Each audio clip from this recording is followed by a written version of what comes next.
BJP और आम आदमी पार्टी एक दूसरे के खिलाफ आज दिल्ली की सड़कों पर उतरी हैं। बड़ी संख्या में दिल्ली बीजेपी के नेता और कार्यकर्ता दिल्ली सरकार के भ्रष्टाचार के मुद्दे को लेकर आज सुबह आईटीओ पर जुटे। कुछ देर बाद बीजेपी के नेताओं और कार्यकर्ताओं ने आप दफ्तर की ओर मार्च भी शुरू कर दिया। हालांकि पुलिस ने इसकी इजाजत न देते हुए बैरिकेडिंग कर रही थी, लेकिन बीजेपी कार्यकर्ता बैरिकेड को तोड़ते हुए आगे बढ़ गए, लेकिन दूसरे बैरिकेड के पास उन्हें रोक दिया गया। वहां से आगे बढ़ने की कोशिश कर रहे कई बीजेपी कार्यकर्ताओं और नेताओं को हिरासत में लिया गया। इससे दिल्ली के कई इलाकों में ट्रैफिक जाम भी देखने को मिला।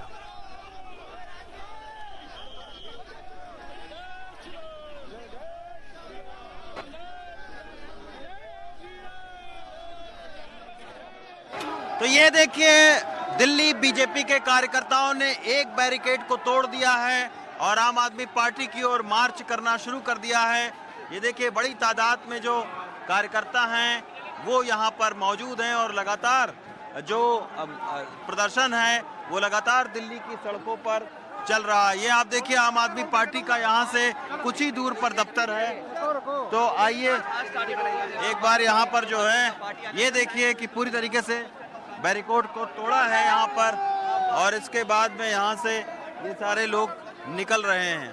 आम आदमी पार्टी का कार्यालय यहाँ से बामुश्किल जो है वो तकरीबन 100-150 मीटर की दूरी पर है, लेकिन एक जो बैरिकेड है वो आगे भी लगाया गया है। तो वहाँ पर जो है वो पैरामिलिट्री फोर्सेस से लेकर और तमाम सारे जो लोग हैं वो मौजूद हैं। तो कोशिश पैरामिलिट्री फोर्सेस की यही रहेगी कि ये जो आगे बीजेपी है वो आगे न बढ़ने को पाए।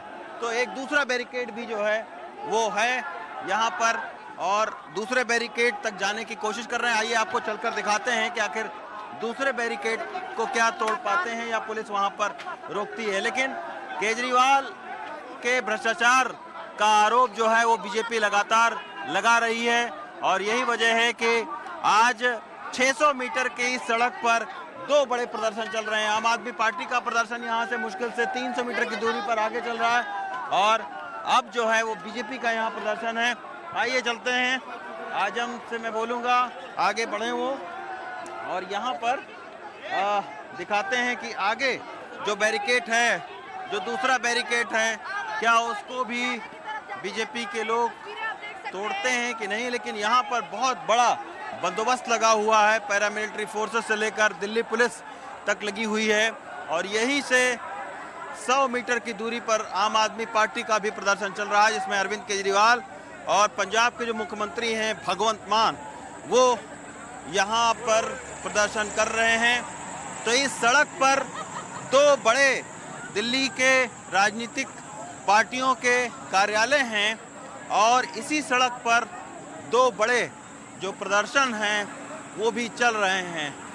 तो ये पूरी सड़क को बंद कर दिया गया है, और ये दीनदयाल उपाध्याय मार्ग है। ये देखिए, दूसरे बैरिकेड पर रोक दिया गया है। बीजेपी के कार्यकर्ताओं को वज्र तैनात किया गया है, आरएएफ की टीम लगी हुई है यहाँ पर, और फिलहाल इनको यहाँ पर रोक दिया गया है क्योंकि यहाँ पर बहुत सख्त जो अमला है, बंदोबस्त है, वो यहाँ पर है। तो कोशिश यही रहेगी कि इसके आगे न जाने पाए, वरना इसके आगे जाएंगे तो एक बड़ा राजनीतिक जो टकराव है वो हो सकता है, क्योंकि आगे आम आदमी पार्टी का भी जो कार्यकर्ता हैं वो प्रदर्शन कर रहे हैं। तो इसी की वजह से अब जो है वो दिल्ली पुलिस इनको हिरासत में लेने की कोशिश कर रही है। ये देखिए, बहुत सारा फोर्स यहाँ पर लगा हुआ है।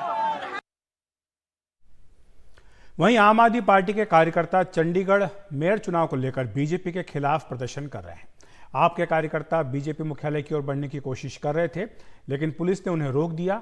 बैरिकेडिंग के पास आप कार्यकर्ताओं और पुलिस के बीच रस्साकशी देखने को मिली। इस दौरान आपके कुछ नेताओं और कार्यकर्ताओं को हिरासत में भी लिया गया। इस बीच चंडीगढ़ मेयर चुनाव में धांधली का आरोप लगाते हुए आम आदमी पार्टी ने पंजाब हरियाणा हाईकोर्ट के फैसले के खिलाफ सुप्रीम कोर्ट का दरवाजा भी खटखटाया है।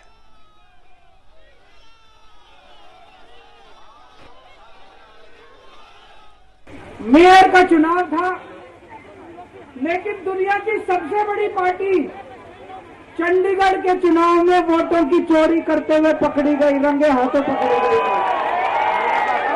इन्होंने जो चुनाव के साथ खिलवाड़ करना शुरू किया है, इन्होंने जो जनतंत्र के साथ खिलवाड़ कैमरे के अंदर पकड़े गए।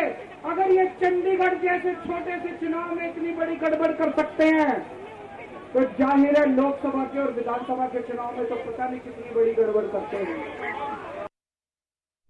तो आज दिल्ली की सड़कों पर आप और बीजेपी के कार्यकर्ताओं के बीच जो रस्साकशी देखने को मिली, इस पर हमने कुछ देर पहले बीजेपी के नेता नलिन कोहली से बात की थी।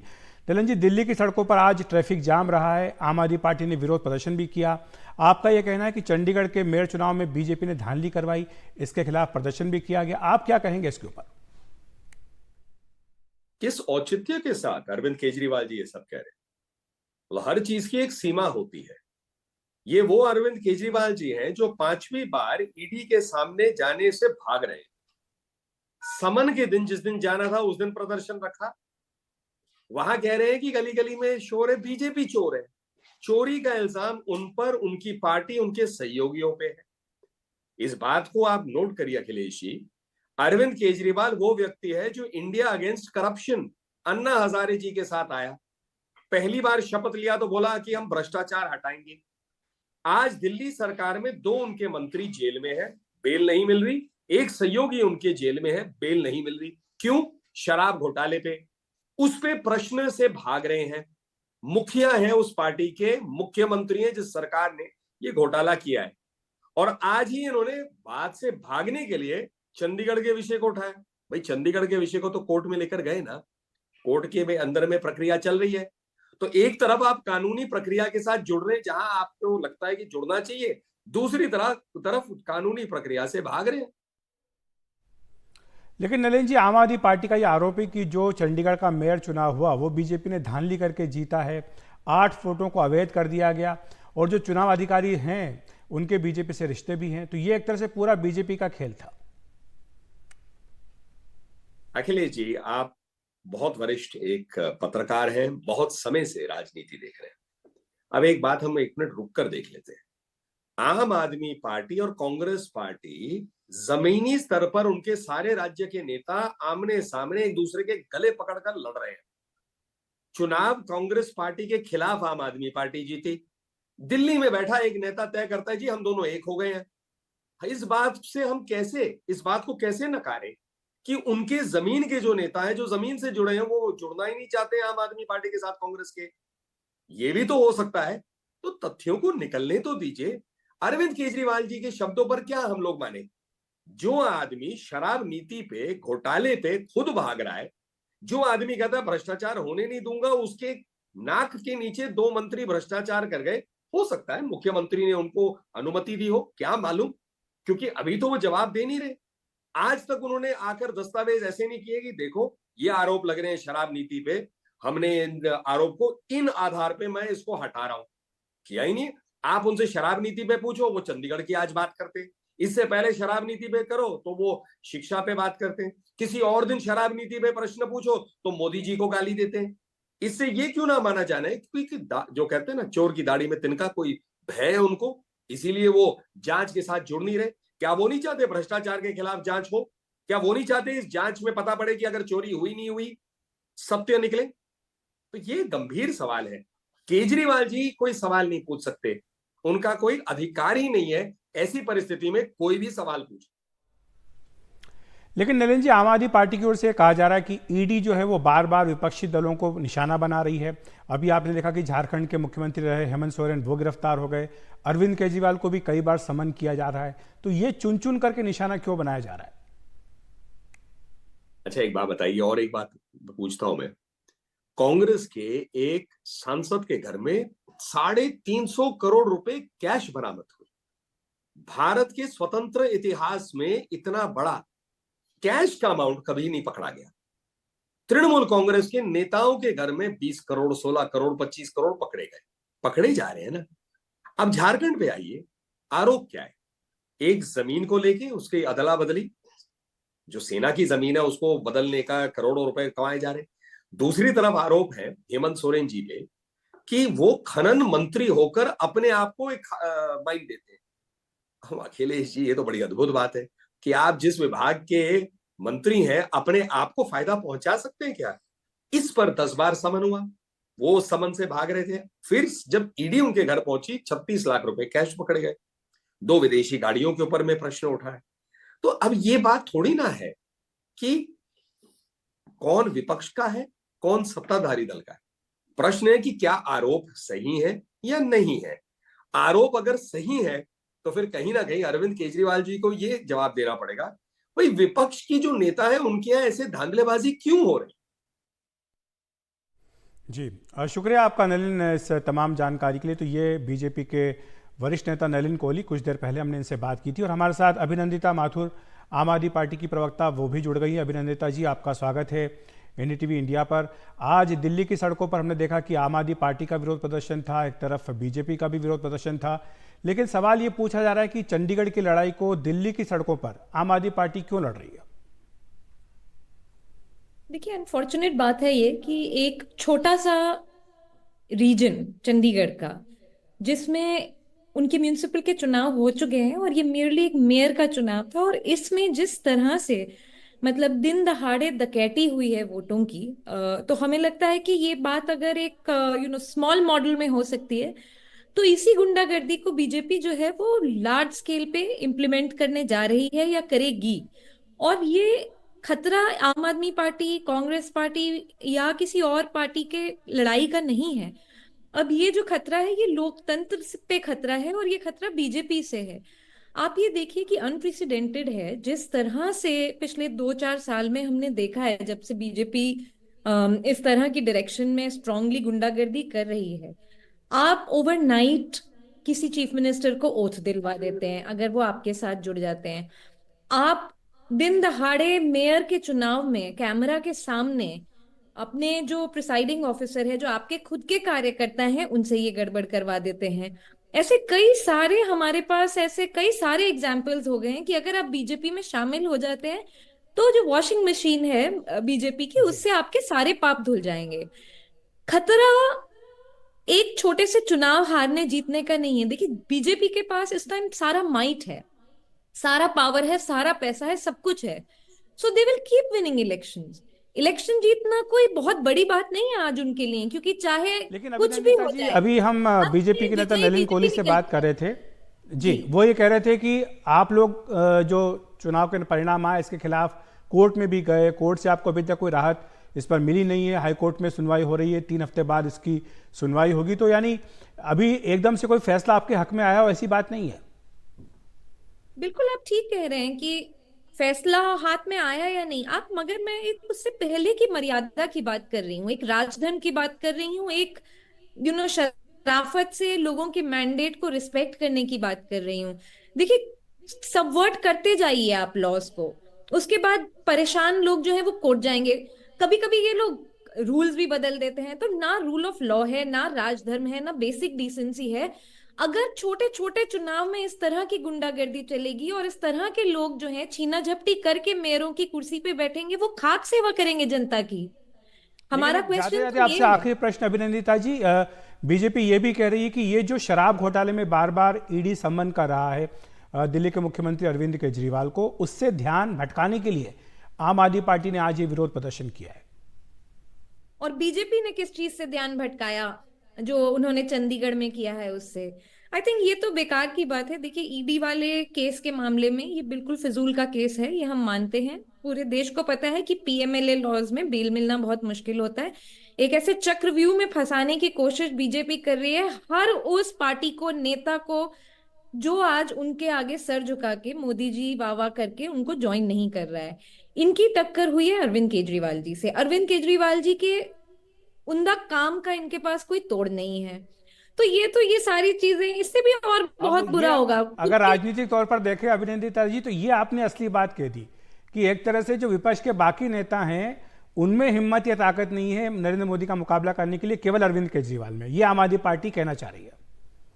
बिल्कुल भी नहीं। मैं कह रही हूँ कि बहुत सारे ऐसे लोग हैं जो आज की डेट में लड़ना चाहते हैं, और इसमें कोई शक नहीं है कि अरविंद केजरीवाल जी जो हैं वो डरते नहीं है। और शायद इसीलिए इतनी बड़ी पार्टी को, इतनी नेशनल पार्टी को, वर्ल्ड की सबसे बड़ी पार्टी को छोटी सी पार्टी आम आदमी पार्टी से इतना डर लगता है। ऐसी बौखलाहट है कि हाथ पैर धो करके है जो अरविंद केजरीवाल जी और आम आदमी पार्टी के पीछे पड़े हुए हैं। बट हमें पूरा भरोसा है दैट जो हमारा कन्विक्शन है, जो हमारा जो हमारा ऑनेस्टी है, जो हमारा एक देश सेवा का एक भाव है, वो वेस्ट नहीं जाएगा। और सड़क पे आंदोलन करने वाले लोग हैं, जेल में भी आंदोलन करेंगे, डरने वाली कोई बात नहीं है। लेकिन हाँ, जो हो रहा है वो आप किसी बच्चे से भी अगर सड़क पे पूछ लेंगे तो वो आपको बता देगा कि वाकई में असलियत है क्या, खेल क्या चल रहा है। जी जी, शुक्रिया आपका अभिनंदिता जी इस पूरी चर्चा के लिए और हमारे साथ जुड़ने के लिए। हम एक ब्रेक ले रहे हैं, ब्रेक के बाद तुरंत हाजिर होते हैं।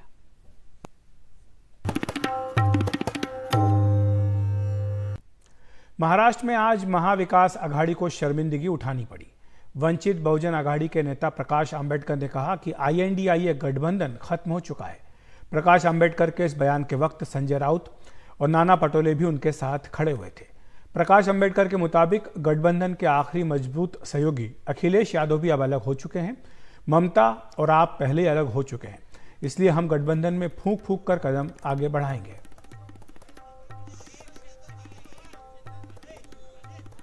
उद्धव जी और राहुल जी ने कहा है कि इंडिया गठबंधन मजबूत है, फिर आप क्यों कह रहे हैं कि इंडिया गठबंधन टूट गया? राहुल जी, उद्धव जी लगातार कह रहे हैं, व्हाट्सएप करके इंडिया गठबंधन मजबूत है। जो हकीकत है वो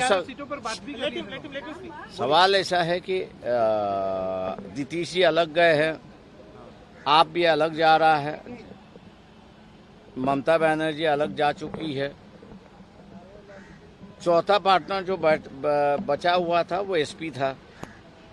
एसपी ने कांग्रेस को 11 सीट ऑफर की है, लेकिन कांग्रेस उससे संतुष्ट नहीं ऐसा दिखाई दे रही है, और इसलिए एसपी ने अपने 16 सीटों पर कैंडिडेट मतलब नाम डिक्लेयर की है। हम लोग उम्मीद करते हैं कि ये साथ में रहे, लेकिन उनका अनुभव देखते हुए हम लोग थोड़ा शांति से जाना चाह रहे हैं। चंपाई सोरेन ने झारखंड के 7वें मुख्यमंत्री के तौर पर आज शपथ ले ली। झारखंड में अब महागठबंधन सरकार को 10 दिनों में बहुमत साबित करना होगा। हालांकि महागठबंधन को अपने विधायकों की टूट का खतरा लग रहा है, इसीलिए शपथ ग्रहण के बाद JMM, RJD और कांग्रेस के विधायकों को हैदराबाद भेज दिया गया। हमारी सहयोगी उमा सुधीर हैदराबाद से हमारे साथ फोन लाइन पर जुड़ रही। उमा, क्या कारण बताया गया है? क्योंकि शपथ ग्रहण तो हो चुका है, संख्या बल है, इसीलिए शपथ भी दिलवाई गई है, तो फिर वहां पर क्यों भेजा गया हैदराबाद में, और वहां पर क्या इंतजाम उनके रहने का किया गया है? समझ में तो यही आ रहा है कि अभी खतरा टला नहीं है, और यही वजह है कि इन विधायकों को झारखंड से, रांची से यहाँ पर हैदराबाद में शिफ्ट कर दिया गया है। कल की बात हो रही थी कि उन सबको यहाँ पे शिफ्ट कर दिया जाएगा, क्योंकि मुख्यमंत्री को कोई इनविटेशन नहीं मिला, गवर्नर से निमंत्रण नहीं मिला सरकार बनाने के लिए, सिर्फ एक तरह से नॉड मिली थी। लेकिन आज जब शपथ ग्रहण हो चुका है मुख्यमंत्री का, तो लग रहा था, कुछ वरिष्ठ नेता यही कह रहे थे कि उनको अभी शिफ्ट करने का क्वेश्चन नहीं है, उनको अभी शिफ्ट नहीं किया जाएगा, लेकिन कुछ ही देर में शपथ ग्रहण के बाद उन सबको एक साथ एयरपोर्ट ले जाया गया और 2 चार्टर्ड फ्लाइट से यहाँ पे हैदराबाद उनको लाया गया है। और वहाँ पे भी काफी सिक्योरिटी का इंतजाम काफी किया गया था, सुरक्षा कर्मी चारों ओर फैले हुए थे और किसी को मिलने नहीं दिया गया। बहुत सारी मीडिया भी पहुंची थी वहाँ पे, और कांग्रेस के जो मंत्री हैं हैदराबाद के इंचार्ज पूनम प्रभाकर, उनके साथ दीपादास मुंशी और काफी वरिष्ठ नेता और प्रोटोकॉल के ऑफिसर सब थे, और उन्होंने जो बसेस अरेंज की थी उनमें सीधे सीधे उनको चढ़ाया गया और फिर उनको सीधा अभी ले जाया जा रहा है, रास्ते में ही है, लियोनिया रिसोर्ट्स ले जाया जा रहा है, जहां पर 70 रूम उनके लिए बुक कर दिए गए हैं। अब तक तो यही कहा जा रहा है कि उनको वहां पर रखा जाएगा, किसी के साथ उनको मिलने की अनुमति नहीं होगी और वहां से बाहर निकलने की भी अनुमति नहीं होगी, और अब तक तो यही कह रहे हैं कि सोमवार तक वहां रुकने का प्लान है। जी, शुक्रिया उमा आपका इस तमाम जानकारी के लिए।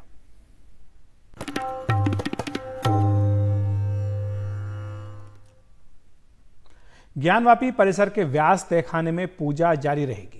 इलाहाबाद हाईकोर्ट में आज 31 जनवरी को वाराणसी जिला अदालत के फैसले के खिलाफ मुस्लिम पक्ष की याचिका पर सुनवाई हुई। इस दौरान हाईकोर्ट ने पूजा पर रोक नहीं लगाई है। इस मामले की अगली सुनवाई अब 6 फरवरी को होगी। सुनवाई के दौरान हाईकोर्ट ने यूपी सरकार को जगह सुरक्षित करने को कहा, साथ ही ये भी कहा कि तहखाने में कोई नुकसान या निर्माण नहीं होना चाहिए। हाईकोर्ट ने एडवोकेट जनरल को कानून और व्यवस्था की स्थिति बनाए रखने का भी आदेश दिया।